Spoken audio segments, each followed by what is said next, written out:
Been a month and a half since the co-pilot of that Germanwings jet purposely crashed the flight into the French Alps, killing all 150 people on board, including a bunch of high school students that were visiting Spain. French air accident investigators are now reporting that the co-pilot, that guy, Andreas Lubitz, practiced a controlled descent on a previous flight that morning to Barcelona. So why wasn't this controlled descent detected in the earlier flight, and is this something airlines should now be on the lookout for from now on? Joining me now, former FAA senior official Scott Brenner. Scott, as best as we can understand, on the previous flight, this going from Barcelona to where they were going, to Germany, is sort of like L.A. San Francisco. It's a quick flight. Right. That he was on the same one just hours earlier and then suddenly descended without being told. How do we know, first of all, how can we prove that that was a practice for what horror was to come?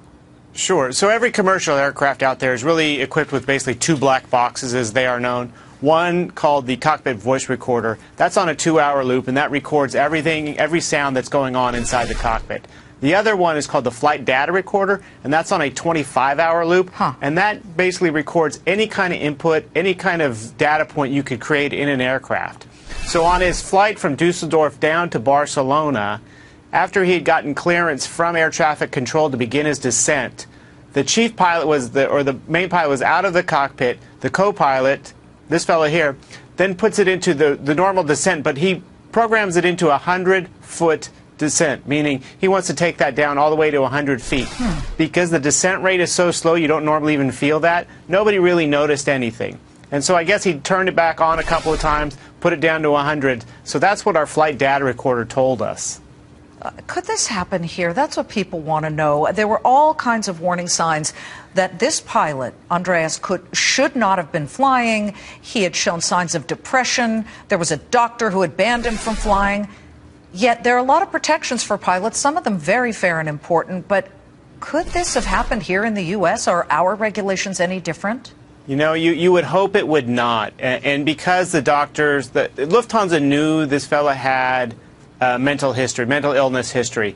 And you would have hoped that they would have had some type of program where they were regularly reviewing his mental health. The problem is, here in the U.S., is the doctor that's treating you for all your daily illnesses or even any kind of mental health problems is not the same doctor who's going to certify that you're safe to fly.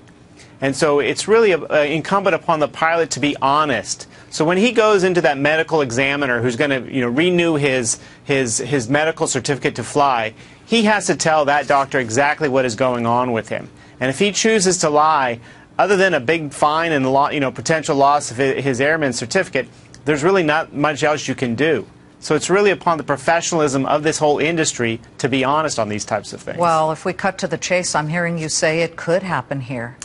No, absolutely. If somebody's determined not to reveal their mental health state at any time, whether they're under a doctor's care or not, yeah, absolutely. Scott Brenner, former FAA senior official, we appreciate your expertise on this very tragic situation. Thank you so much. Thanks, Liz.